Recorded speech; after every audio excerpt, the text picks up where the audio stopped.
let us understand the hadith, the great merits remembers Allah.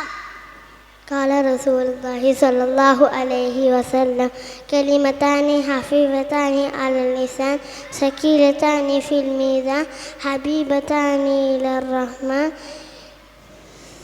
سبحان الله وبحمده سبحان الله العظيم.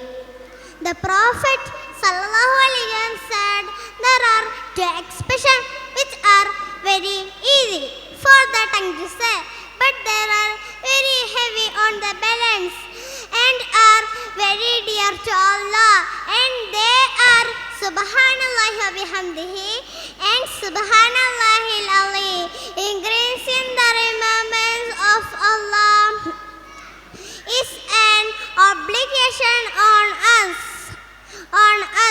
in order to earn the love of Almighty Allah. Assalamu alaikum.